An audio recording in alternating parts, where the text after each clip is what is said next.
Okay, recording started. So welcome to the January 2nd study hall. If you are just watching this recording, then hello.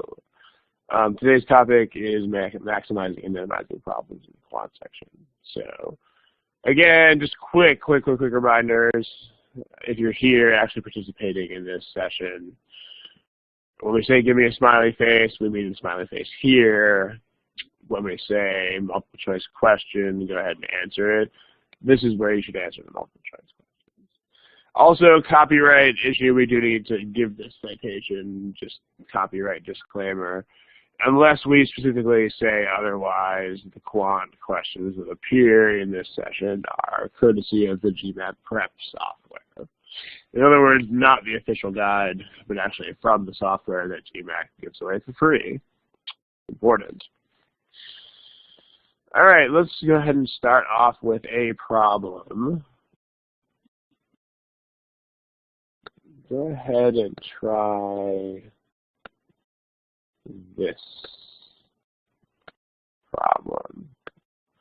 Again, here's a timer. I'll give you a little bit more time than you might otherwise use on average, because this is a pretty long problem. And last but not least, don't forget where your multiple choice questions are located, where your answer choices are. So here's a timer. Have fun.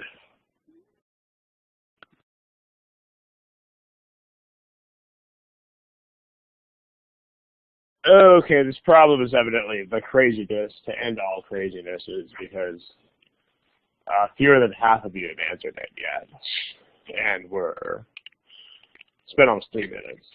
So again, remember how this test works. If you are at all familiar with this, you know this, of course, but you can't not answer problems on this exam. So, in other words, there's no skipping things, there's no moving ahead or moving back. There's no revisiting problems once you've solved them. You get one crack at everything in order. That's just the way the test works. It works that way because it has to. You can't have an adaptive test that lets you revisit problems. But the long and short of it is that you can't. You can't leave things blank.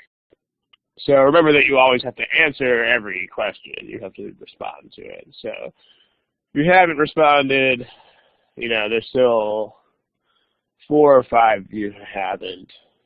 If you haven't responded, then it's not a thing. You can't do it. So just be aware. So here are your responses to the question. As you can see, there's kind of bimodal here. We've got lots of preference for B and D here. So nobody picked E. Only one Lone Ranger picked A. Let's go ahead and check it out. So in any case, let's talk about what's going on here. So there's a lot of words here. We do have sessions on the idea of word problems in general. Like, we have sessions whose theme is to basically just talk about, what do I do when a word problem is placed in front of me? But let me just summarize that for your benefit and love here. The basic deal, if you want more information on this kind of thing across the board, go ahead and check out the sessions that are dedicated to word problems in the first place. But basically, when word problems are placed in front of you, when you have a word problem, the deal is that you want to read through the problem twice, because that's what we do in the real world. I mean, the reason why word problems, quote unquote, is not so bad on planet Earth is because we don't try to do everything all at once. And when we see word problems on good old planet Earth, what we tend to do with that is read it once just to figure out what the heck is going on, and then read it another time to actually figure out how to set it up. So, for example, if you're doing a spreadsheet for taxes, you don't make the spreadsheet and, like, halfway through that process, oh, let me start putting formulas in there. Like, you make the spreadsheet first. You make all your columns headings. Here's all the stuff that goes into my spreadsheet, and then let's start doing crazy math with it. So, the first thing you want to do, the first read, is the first time you read the problem through, what you do is you don't do math yet. Instead, you just figure out what is in the problem and what's going on. I mean, that seems simple enough, but a lot of people are doing math so early that they haven't even really figured out what quantities are and are not involved in the problem yet. And if that's the case, you probably know that that's not the best situation in the world. So be aware to figure out what is even in the problem in the first place. And then whatever organizational device you want to make, that should happen in the first read. And I mean, basically to deal with word problems, just in case any of you guys find word problems consistently more difficult than non-word problems, if that happens, just as a heads up, the reason why that's happening is because you are not organized. It's not because word problems are harder. I mean, because in fact, the mathematics involved in word problems tends to be substantially easier across the board. But if you're having issues with those in general, just let me tell you the issue is organization. So first time, just organize the problem. Much more on this in the sessions that actually, in the Thursdays sessions that actually focus on word problems as a thing. But just be aware, this is the deal. Okay. So now that we got that out of the way, the second read is where you go back in your already organized type of setup. And then you do math. How about that? Math. M is for math. Yeah. So let's talk about this. I mean, how can you organize this just to... You don't have to be super amazingly brilliant about it, but does anybody have any suggestions for how we can organize this? I mean, before we even do that, let's answer the question of what's in the problem. So what's in the problem? Well, let's take a look, right? We have, I mean, someone said students and books.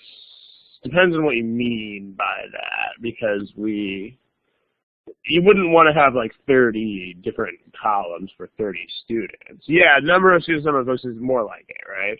So, because it's if you've ever taken a statistics class, you've seen this called a frequency distribution or whatever they call it.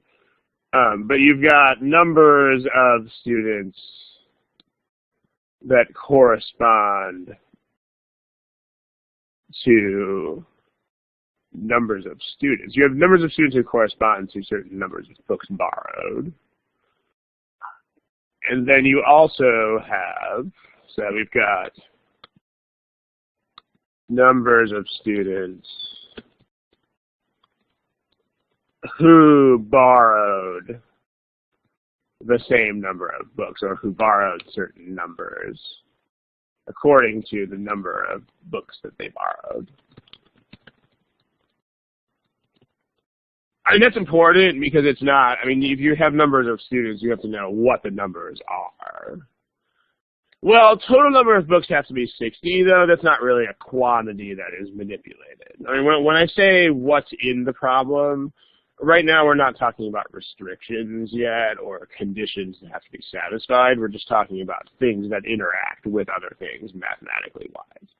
So if that's not clear, my apologies for that. So like basically what things could be columns or rows in a chart, or what things could go into formulas, or what things could, what things are doing math. The 60 is later. The 60 is going to be a restriction, but it's not what I'm talking about right now when I say what's in the problem.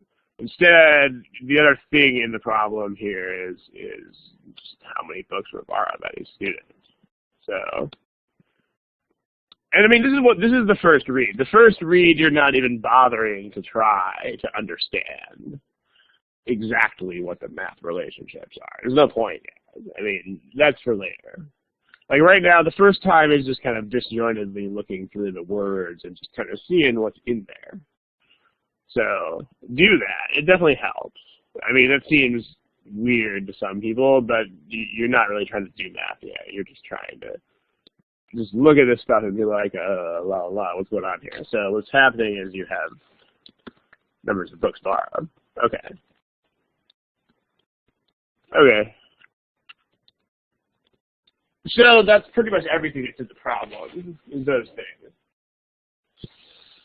So then we don't need the world's most elaborate chart for this kind of thing.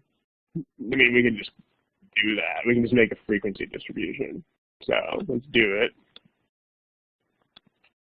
Frequency distribution land. So we have number of books. And then we have number of students who borrowed that number of books. I mean, obviously, when you make your own chart, you're not going to have that many words in it. But my point here is to make a chart that everybody can understand. I mean, when you make your own chart, obviously, you should just make as much chart as you have to make for you to understand it, and for you to understand it for maybe 2 or 3 minutes. But, yeah, okay. Now let's talk about what we're doing here. So what is the maximum number of books that any single student may have borrowed? So what's kind of neat about today is one of those days when we can actually summarize the main idea of the study hall in a single sentence. It's kind of neat because, I mean, when we're doing a more complicated topic, complicated is the wrong word. When we're doing a topic that has more facets to it, we can't necessarily summarize the entire topic in a single sentence. But today we can, and just as a reminder, today's topic is the idea of maximizing or minimizing stuff. That's today's topic. Does anybody know, as soon as you are asked to maximize a thing, where should your thoughts go from there? Like, what do you really, yeah, right? You have to minimize all the other things. So very much across the board, this is where your thoughts should go when you see these things. So general idea that we're going to focus on today. If you are asked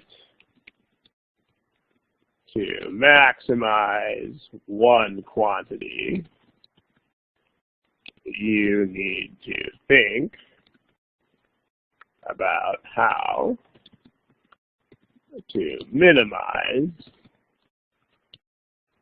everything else, and vice versa. If you have to minimize one quantity, then you have to think about how to maximize everything else. So, I mean, it's cool because, again, it's not every day that we can summarize the entire takeaway from the whole thing in one sentence, but here we can. So keep that in mind. That's going to be a repeating theme here. Because, I mean, that's how this stuff works, right? Let's say that you have a really busy day, but you want to, I don't know, stupid example, you want to maximize the time that you spend with your dogs, even though your day is busy. I mean, you know what this means, right? This means you have to do everything else as quickly and efficiently as you can so that you have more time with your dog. Hey, how about that? Pretty much common sense. But just make sure that you bring this stuff in, including common sense. Make sure common sense does not cease to exist when you have the GMAT in front of you. It's a more common problem than you might think. So, maximizing here, what are we maximizing? Well, we're maximizing the number of books that any student could have borrowed, which means one student. We want to give one student as many books as possible, which means that all of the other students have to basically share lots of books, and they want to minimize everybody except for a single student. So everyone's number of books except for one student.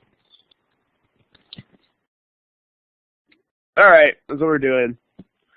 So let's talk about what we already know. Also, here's a pretty good criterion for whether you are sufficiently organized or not. kind of a harsh criterion, but that's sort of the point.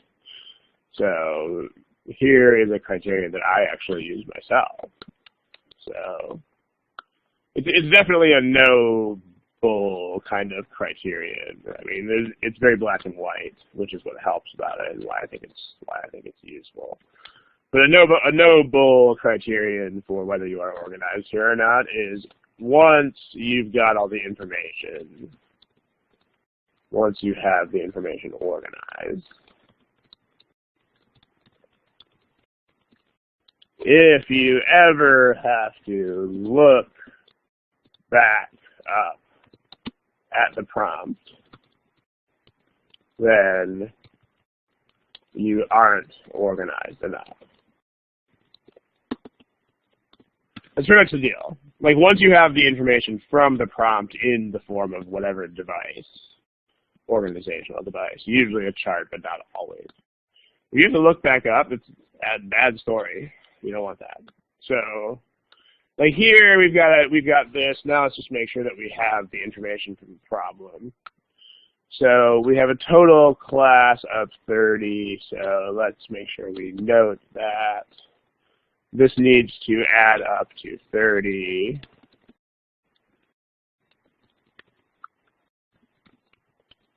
I mean, obviously, you're not going to write that complete sentence on your paper that I just wrote. You're not going to write, this column sums to 30, too many words. But you want to write something, sum equals 30 or whatever, that you're going to understand. 2 students did not borrow any books, so this is for 0 books, that's 2 people. And then once I realize what's going on in this problem, I would actually add another column to my chart, which would be, because it's going to be number of books times number of students. Sorry, we had some migration there. If you do the number of books times the number of students per that number, then you're going to get total. So let me just add another column to the chart. So, and you can do that, right? I mean, people do it with spreadsheets all the time. Just add another column. You know, once you've made your spreadsheet, it doesn't have to be sacrosanct. So total number of books for this group.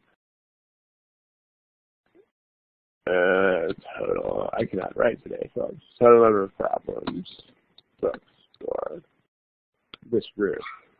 Again, I mean, hopefully your labels will not have as many words or be as long-winded as these ones, but you get the point. So that would represent no books because it's not any books. With 2 students who borrowed nothing. Okay. So let's put that in there. And then we also are told that 12 students borrowed 1 book apiece. So 1 book per student times 12 students is 12. The rest of them borrowed, at least 10 students borrowed 2 books. 2 times 10. Is 20. And then the other thing that we have in there is that the number of books total. So this column sums to 60. And then how do we know that column sums to 60, by the way? If someone did write that in the chat box. That's what RS wrote in the chat box. So make sure you understand how that works. Yeah, it's average times, the average times the count is the sum of everything. I mean, this should actually be more or less an automatic reflex, right? Because that's in fact, it should be so automatic that whenever you see an arithmetic mean or average of absolutely anything in the world, you should pretty much instantly convert it to a sum without even thinking about it. So if you ever see an average arithmetic mean, just think average times count equals sum. So in this case, that's 2 times 30 is 60. And then once we have that, we can actually stop looking at the prompt. And again, our no bull criterion applies here, right? We don't have to look at this anymore because we don't there. And as long as we know that your goal is, I mean, you should be able to do that. I mean, you're not going to throw black ink on the screen during the test, but the point is that if they were to take away the problem from you at this point, if you are organized enough, it should not matter. So as opposed to verbal, where you're going to be looking back at things all the time. But here, if you're organized enough in setting up a word problem, you should not ever have to go back and look at it. So what we're doing now is, well, we have to minimize everyone else's number of books. So this is 24 students. So there are how many students left to think about? Chat box. There are 6 left. And one of those students is hogging books. So that means that we have to minimize the other 5. So let's do it. So we need to minimize 5 of the remaining 6 students' numbers of books. So I mean, if you picked, and also notice that you have 6 students left, and this is 32 books, so you've got 28 books left as well. So if we so for 3 books is the least of those people can have. So we're going to give everybody 3 books, except for that last lucky kid who gets like all the books. And so that's 15. This is the least number of books that everyone else can have. And so then finally you have your one lucky student left over who, at least I'm a nerd, so I think that more books is lucky. But you got one student left. You use your sum of 60, so we know there's one student left because that's how we engineered it. But again, we know that because there's 30 students total. And now there are 60 books. So if you take all this away, this is 32, 47. If you take 47 away from 60, you need 13 books, which means that one student gets 13 books. And so that's D, dog. Okay, if you just got here, a couple people arrived. The reason why you saw black over the whole problem was, again, this point that's right here. If your organization is good enough, you shouldn't have to look back at the words. So that's why that was blacked out. General idea, you got it right here. If you need to maximize a thing, that really means you have to minimize everything else. I mean, so many things, right? Like if you're a sports team that has a salary cap and you want to pay that superstar player as much as you can, you know what that means. That means you're not so much trying to pay the superstar more as you are trying to pay everybody else on the team less. So that's the general notion of what's going on here. Any questions about this, feel free to put them in the chat box. If not, move on to another problem. Okay, because that problem wasn't so easy for people. I mean, no one's asking questions about it at the moment, but Michael B., I think you have text in your box. You've shown as having text in your box for the last, like, 15 minutes. So maybe you have a space in there or something, but if you could delete whatever's in that box, Michael B., would be awesome. It's looking like you're typing. Ginny is typing. If not, we'll move on to the next problem. Let's see what Ginny has to ask here. Is there a way to solve this problem with a Venn diagram? Not really.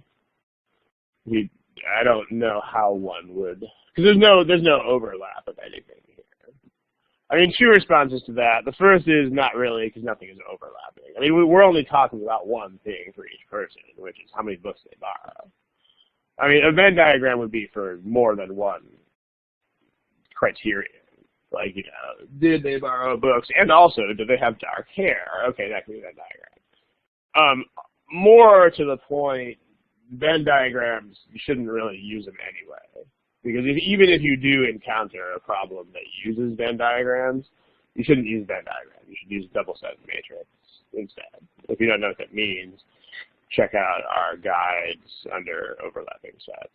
But no, this is not there are no two overlapping ideas in this problem, so that wouldn't be an appropriate device. Okay, let's check out another one. Let's check out another one. All right, so this one is not from GMAT. This one is actually from Manhattan Materials. So there's your authorship disclaimer there. It's from stuff that is ours. Okay, try it. Don't forget where multiple choice answers are found. And I'll give you a timer.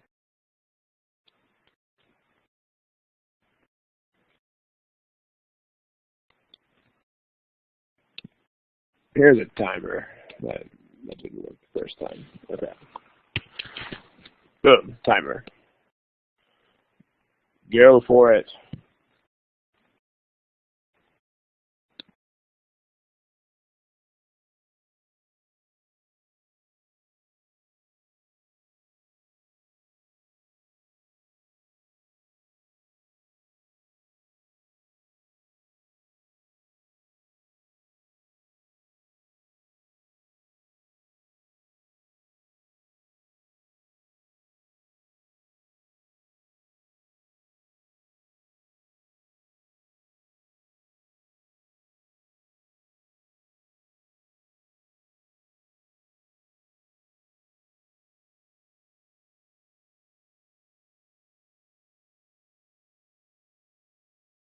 The answer choices are not there. Oh, dang it. Okay, let me find those for you.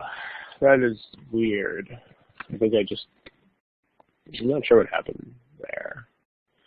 Because these are supposed to be single things, but oh well. Let's get you the choices for this problem. Sorry about that.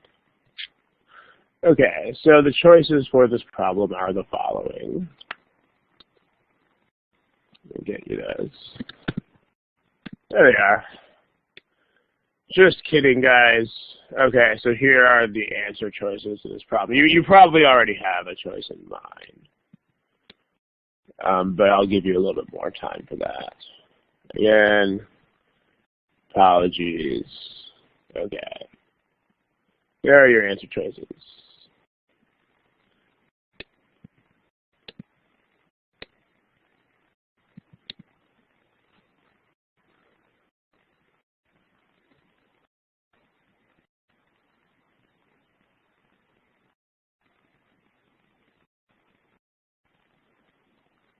Tyler, I don't know what you're implying there, but about our problems. Must be a Manhattan problem. Seems like fighting words. Okay. Seems like hate on the Manhattan problems. All right.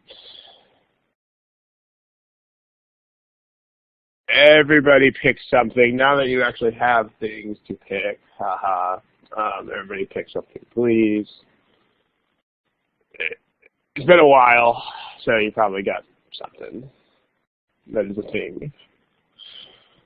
So,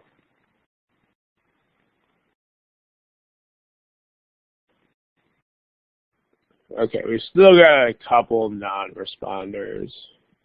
If your name is Janie or NL, please pick a thing that is a thing. And Harish, you had an answer. If you are Harish, you had an answer, and now you don't. That means you clicked it again. So remember, please don't click your answer twice. If you are Harish, go ahead and click it the third time. If you click the same letter twice, it'll actually unpick that letter. So, all right, well, this problem is apparently a beast, because if you look at this, there's absolutely no sort of consensus here at all. And in fact, the correct answer is one of the shortest bars on that diagram. So let's take a look and see what the deal is here. So, all right, well, list L, notice the list that's up there is not list L. The list up there shares certain items with list L. But let's just, what's going on in the problem? Well, I mean, the only thing you really have to notice right away is that we have a list of 7 things. So that's actually enough to organize. I mean, we can just make 7 blanks.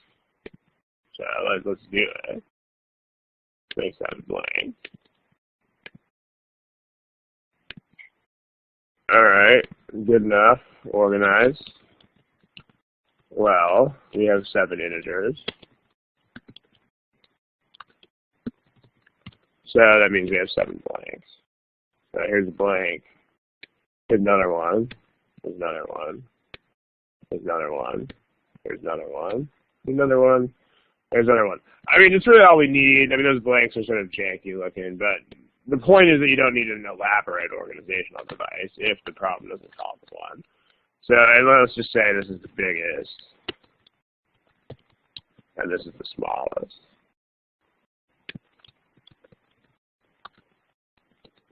Okay, gentlemen and ladies and gentlemen. There. I mean, that is an organizational device. I mean, again, organizational devices don't have to be big, elaborate contraptions. In fact, in most cases, it's better if they're not. So, all right, 7 integers. And then let's just see what we know. I mean, the median, the minimum, and the maximum are the same as these guys. So the minimum has to be 5, the median has to be 40, and the maximum has to be 200. So let's just put those in there. 5, 40, 200.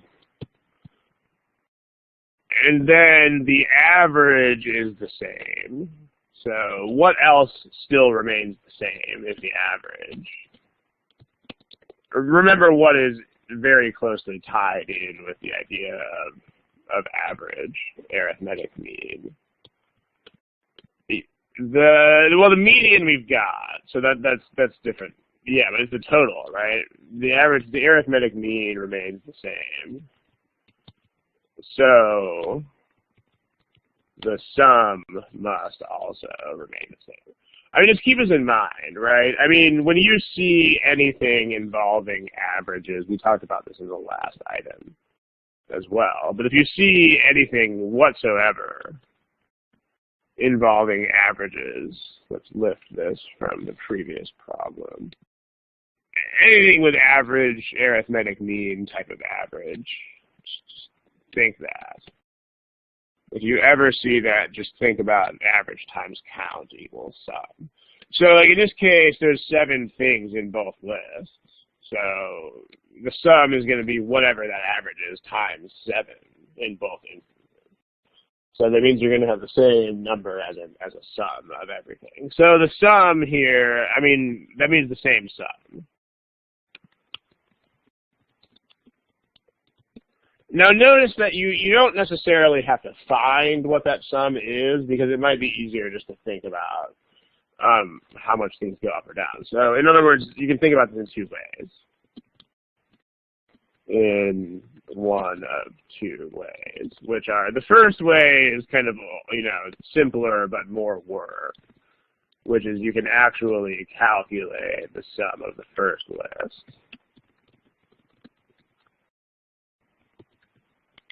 And then make this list have that same sum. Or, I mean, I don't like doing that much work because, let's be serious, I don't really like doing work. So that's not what I want to do. I would rather think about how much things go up and down, right? So if just note the decreases and increases from the first list. Because the sum has to balance out, the decrease, the total of the decreases must equal the total of the increases. Because they have to basically cancel each other out. I mean, if you have more going down than up, you will not have the same sum anymore, you'll have less. If you have more going up than down, then you'll have more of the same sum anymore. So we can do it that way, too. That way, that would obviate the need for actually calculating the sum, because who would really want to do that anyway, right? So, okay. Well, remember what the principle of the day is. The principle of the day is if you need to maximize a thing, you need to minimize all the other things. So let's put that on the board. That right there. That is the general idea of this topic. Okay. Minimize everything else. Also, I mean, the most popular answer here was E, 199. And, I mean, what's kind of weird about that is, I mean, because 199, it should be clear that's a trap answer. Because, you know, if your biggest integer is 200, your next biggest integer is not just going to be 199.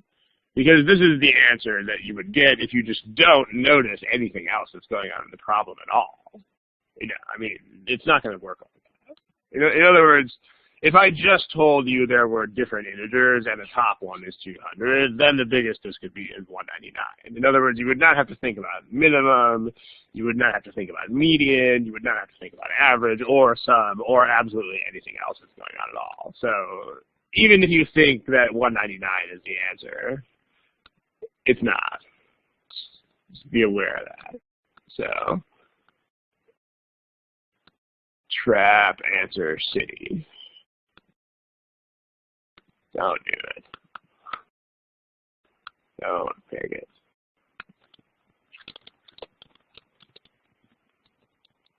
Because again, anytime, to generalize, if you ever have an answer choice that like ignores 50% of the information in the problem, it's not the right answer. So the correct answer won't disregard most of the information given.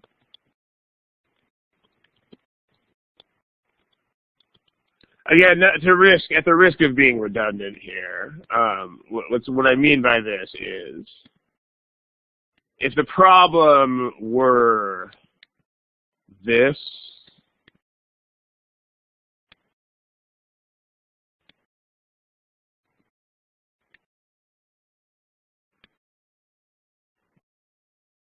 then you could still pick E. So that means that E is wrong. Just keep that in mind. If you mentally blank out a bunch of stuff and still get the same answer, then you know what that means. Okay, so remember you need to maximize. What are we trying to maximize? Well, we're trying to maximize the second greatest value in the list. In other words, the thing that is here. So that's supposed to be a maximum value. Which means that the real goal of this problem is to minimize the other stuff, i.e. this.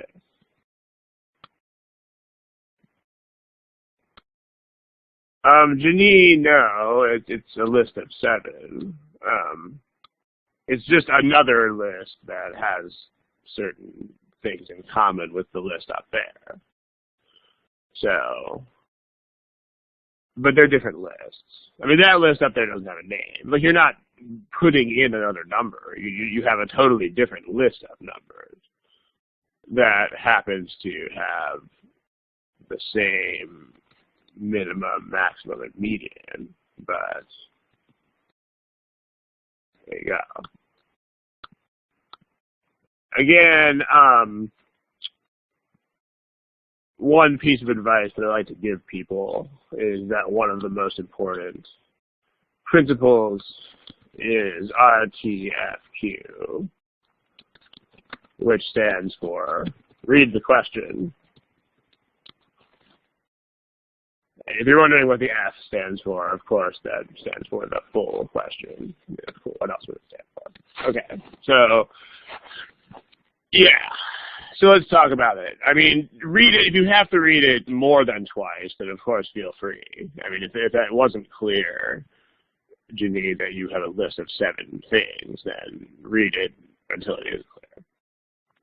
So we just want to make these as small as we can. So we need 7 different integers. So what are the smallest numbers that could go in these 3 blanks?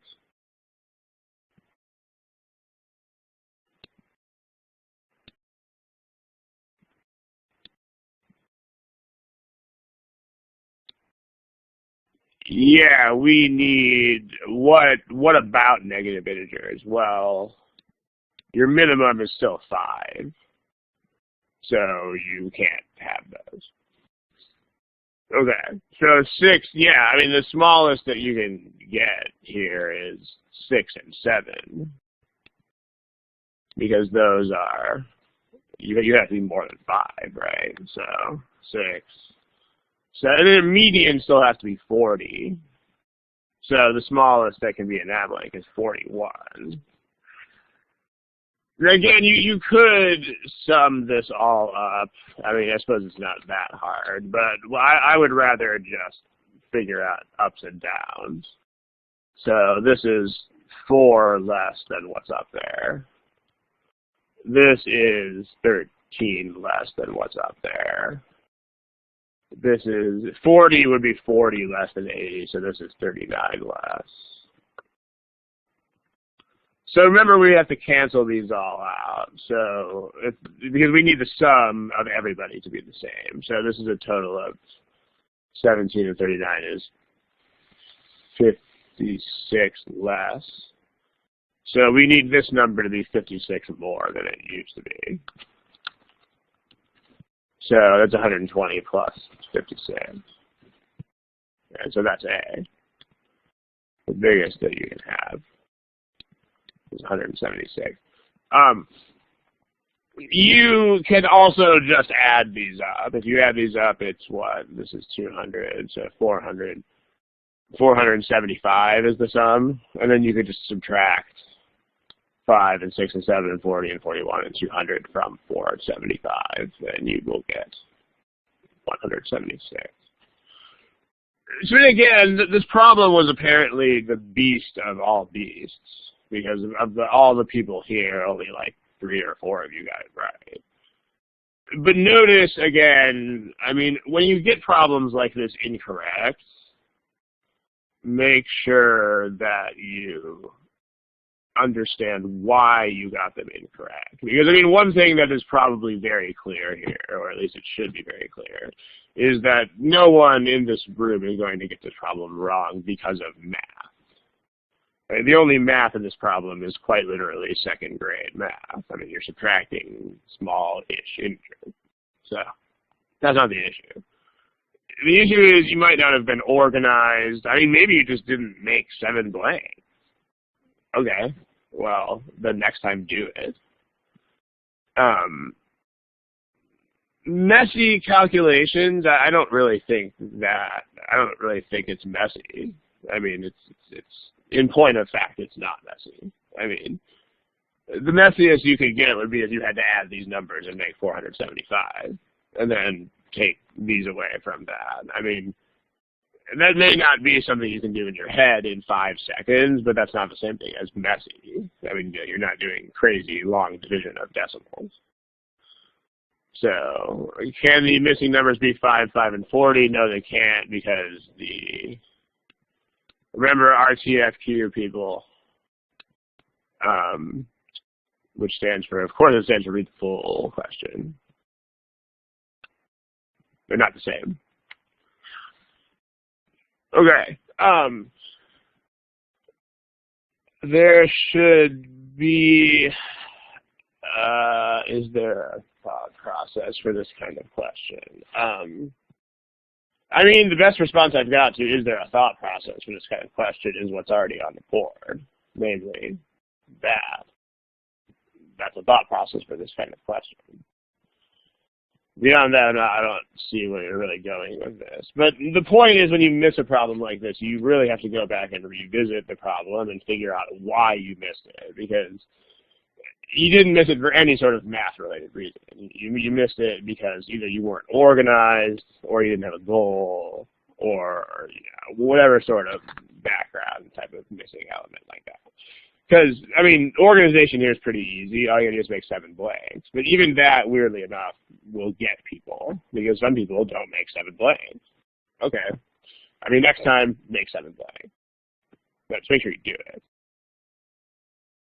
How did you know you had to create your own list? Because list L is not that list.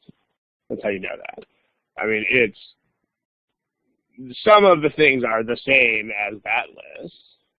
Like, once you see these words, in other words, what happened? Okay, once you see these words that are purple underlined right here, I mean, those words also imply that list L is not that list. I mean, otherwise you can't have, if certain things are the same as the list above, then it implies that we are not talking about the list above, because otherwise you couldn't have things that were same or different.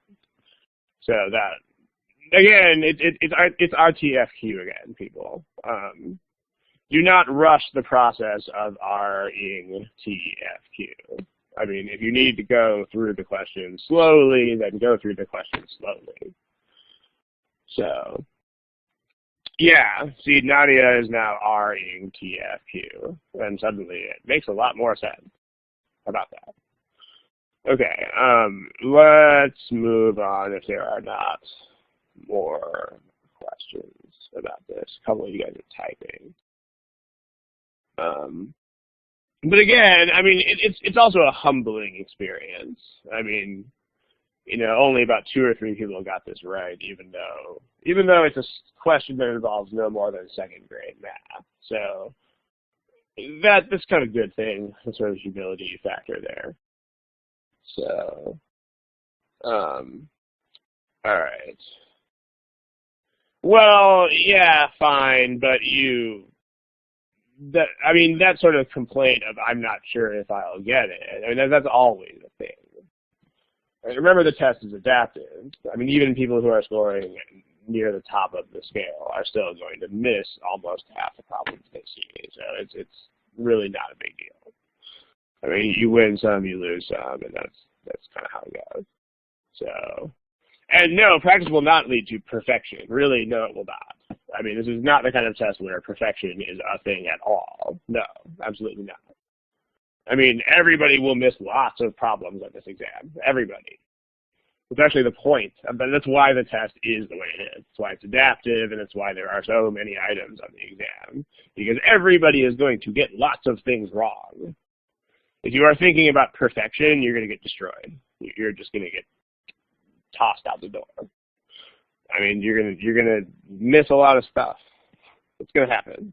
So be ready for it. Not kill joy either. I mean, honestly, perfectionism is what kills joy. I mean, there are plenty of studies out there showing that perfectionism is actually worse for you than alcoholism. So, in terms of inhibiting your ability to do things.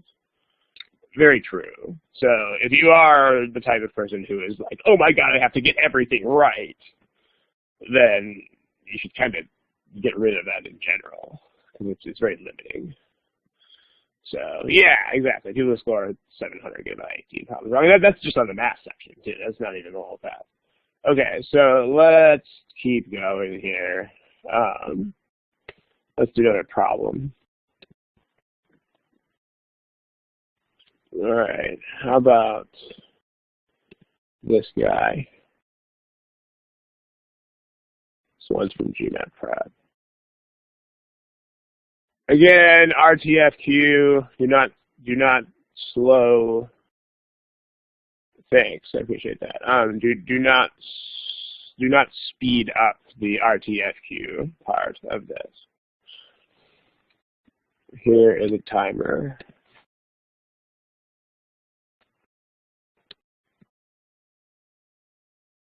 That's where your multiple choice answers are found.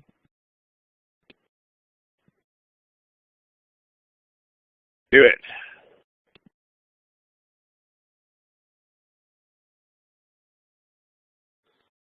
Okay. Maybe take 30 more seconds. You guys can see the choices, right? Because there's not a lot of people answering this thing yet. Okay, they're there. So take maybe 30 more seconds, not much more than that. I'll give you a little more time. But if you're lost, throw it, pick a thing. If you're finishing up, finish up.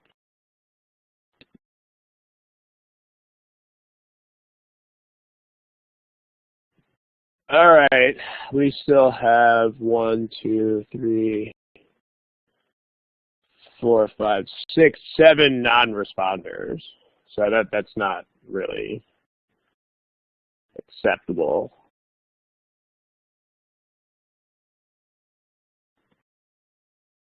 All right, that's better. Go ahead and pick something that is a thing.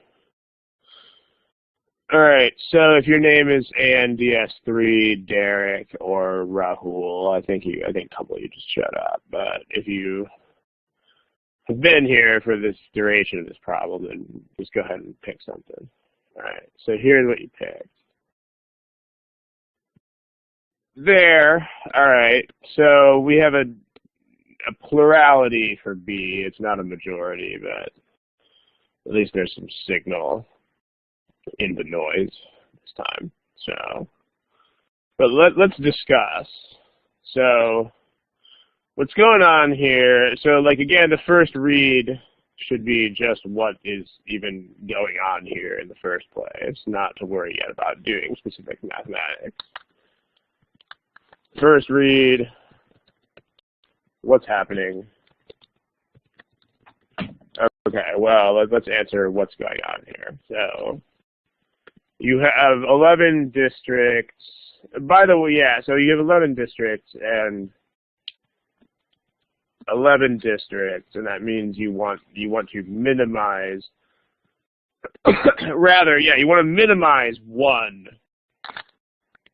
district.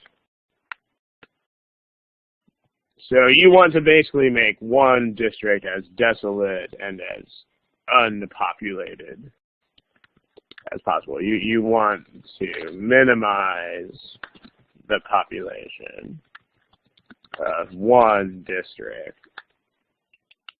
So what does that mean you're really doing in this problem? Again, here's the general principle. What do we have to do? How do we have to do that?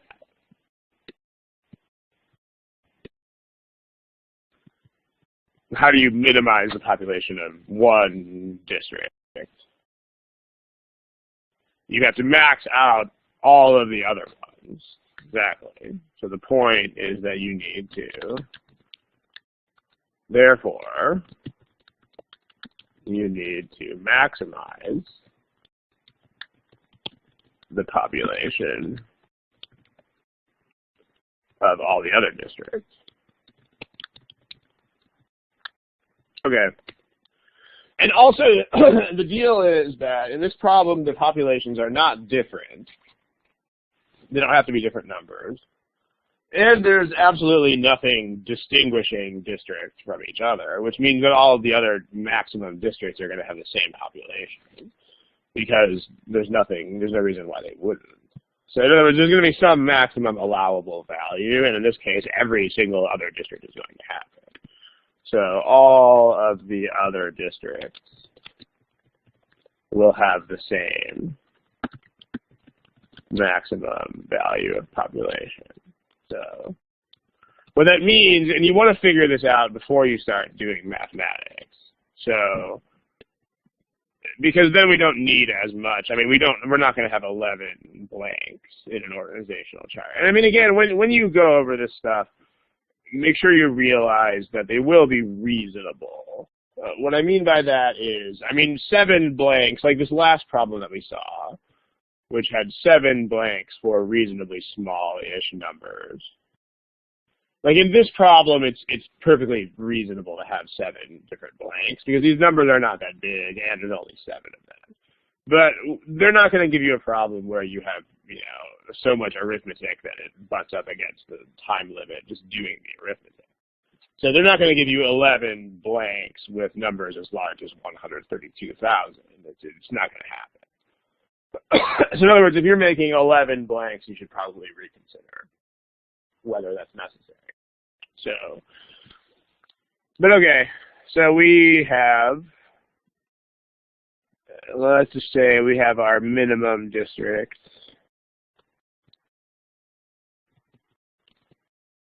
And then we have 10 other districts. So, and then what we have to do is we're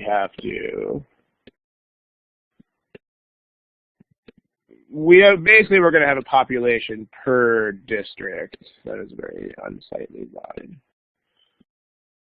And we are going to have a total population as well, because we know that the total population has to sum to 132,000. So let's say population per district. And then total population. And then the sum of these total populations is going to be 132,000.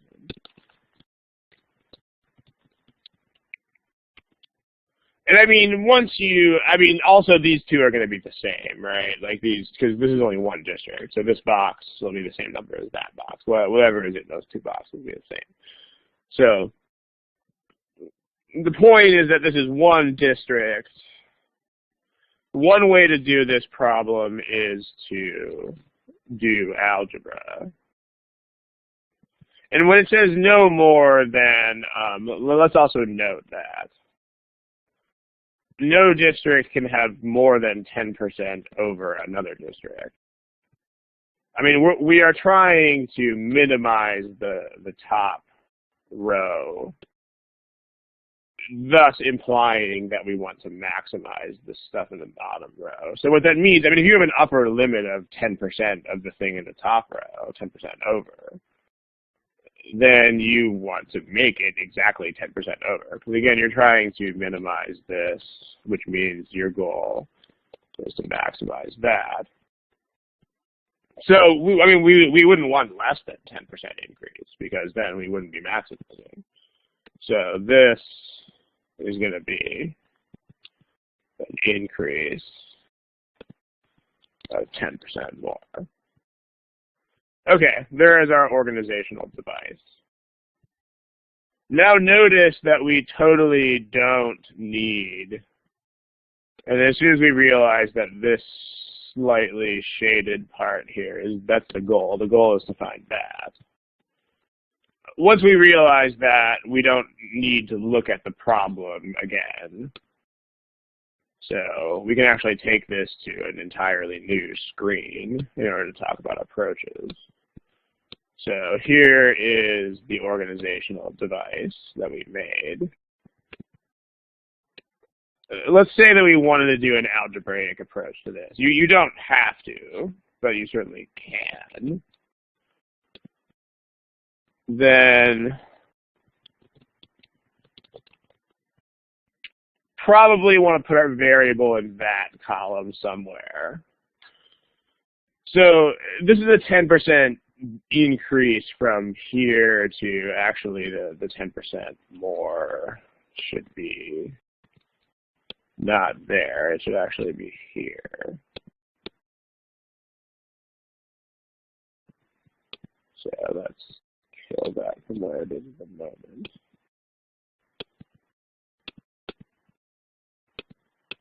Yeah, all right, that's better. So the 10% more is going to be there. All right, let's reconstitute that diagram. Okay, there we go. So if you want to put a variable there, you can certainly do that. in general, reversing percent changes is extremely annoying, so you wouldn't want to put x here. Because if you put x here, notice this would be like x divided by 1.1. It would not be 90% of x. If that's unclear, then there are percentage study halls that you can watch too. But if we put an x here, I mean, percent increases over a certain amount are not that bad algebraically. So just in case you don't know the shortcut for that, it's 10% more than x, which means that you are taking x and you are adding 10% of it. So that's 1.1x. Eventually, I mean, percents are not the focus of today, so I don't want to go into this too much, but eventually you should get to the point where you can just do times 1.1 for a 10% increase and not have to think about actually adding 10%. But if you're not there yet, that's fine. So this would be 1.1%. 1.1 times, which represents 10% more. And so then you have total populations of respectively x and 10 times 1.1x, which 10 times 1.1x will give you 11x. So the sum is 132,000. So 12x is 11x plus 1x. 12x is that number. If you don't, I wouldn't know these numbers off the top of my head, so I would just have to do long division. So if you have to do long division, don't try to not do long division. I mean, if you have these numbers memorized in your head, then good for you. But if not, don't waste your time staring at it. Just do the division.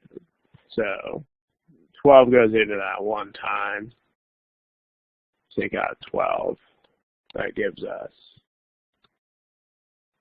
1. And then that's beautiful, because then that's just another 1.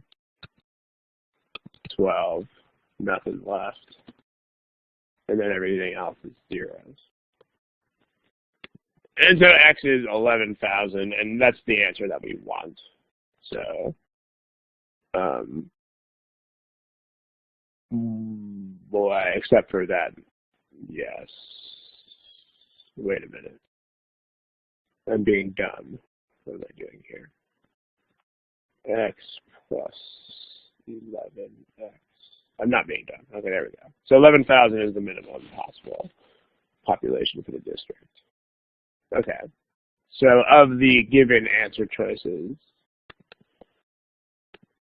which are on the previous page, that is choice D, dog. Does anybody know, let's take these answer choices over to the next page. Does anybody know how you can do this problem in a way that is not algebraic? Remember that the most important goal here, effectively the only goal that you really have when you review these problems, is to have as many ways as you can of solving them. So can anybody think of a way? Yeah, you can back solve. If you don't know what back solve is, then you really should. If you don't know what back solve is, then check out the study halls that are entitled flexible problem solving or backup methods, that kind of thing. But basically back solve just means throw in the choices. Try an answer choice, just toss it in there and do whatever work you possibly can do. And then basically once you do that work, the problem will either work or it won't work. And that's pretty much the story. And so when you, let me erase the long division word so we have more room. I mean, yeah, when you back solve, it's either going to work or it's not going to work. It's a pretty nice dichotomy there. So just do whatever work you can and then see it works. If everything works out together, then you win, and if not, then you don't win. So back solve, throw in an answer choice. Do whatever work you can with the given conditions. And then if everything works, you win. Also, remember what you're looking for in this problem. You're looking for the minimum, which means you would want to start from the lowest number. Because like if you plug in a random number and it works, then that doesn't mean it's the minimum. So you in this case you would not want to start at the middle. You would want to start with lower end numbers. So let's try A here and see how that works out for us. So in green we'll try A. That means that this is 10,700, which means the total population of 10,700. 10% more is going to be plus another 1,070.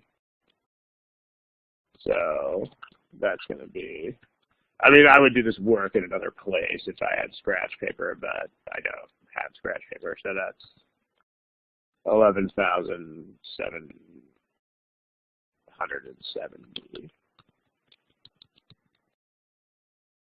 That's 11,770. So that's going to be 10 districts with that population. So that's going to be 100. And let me make the chart accommodate those numbers. That's better. Okay. 117,700.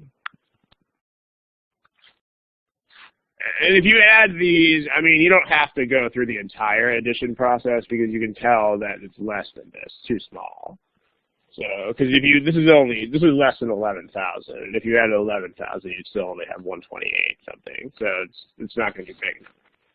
So it doesn't work with A. If we do it with other choices, we can just keep going until we win or lose. If we try B, it's 10,800. That's going to be 10,800 plus another 10%. Which is 11880.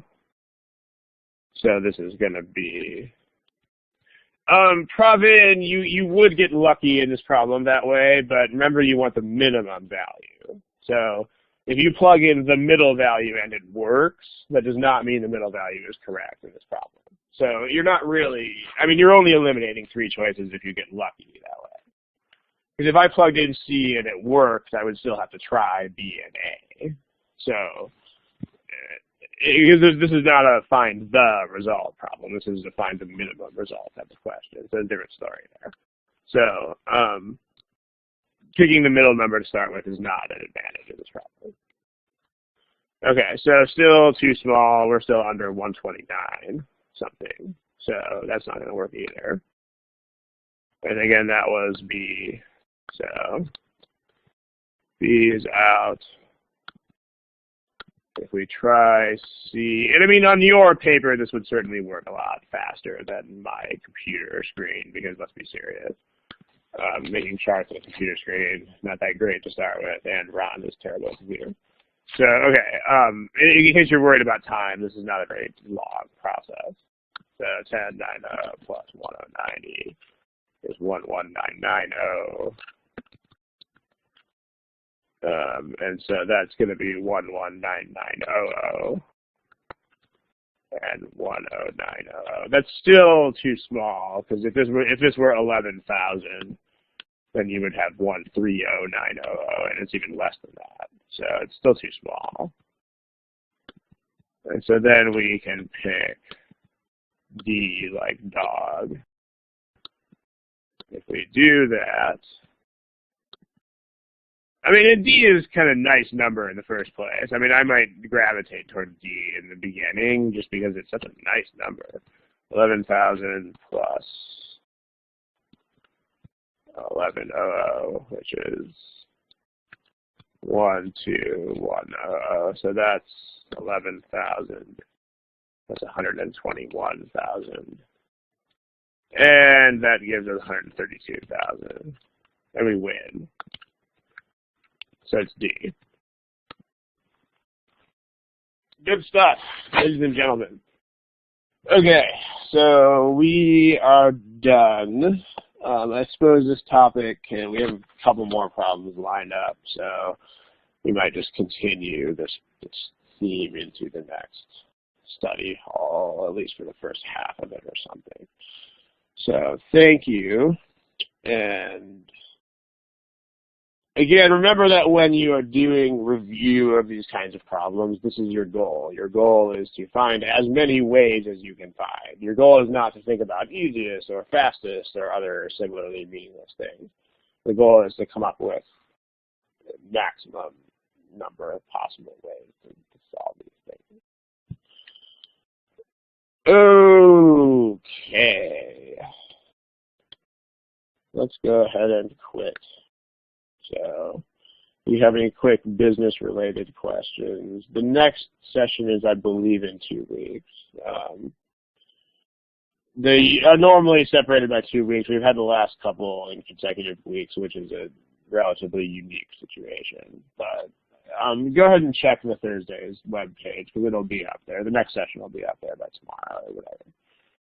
So, well, Kumi, you don't have to do these problems in 2 minutes. I mean, remember that 2 minutes is an average time. And remember how averages work. I mean, it's an average. So then these problems are clearly longer than average problems because, you know, they have like 3 times as many words as most problems do. So, yeah, you don't need to do that. I mean, these problems can take 3 minutes very easily with no issues, maybe a little bit more. The point, though, is just that if you're lost, you should quit. I mean, if you're lost after 20 seconds, you should quit after 20 seconds. If you're still doing productive work after longer than that, then you should keep working. So, all right, we're going to kill the recording here. I'm going to start hustling you out in a second, but thanks.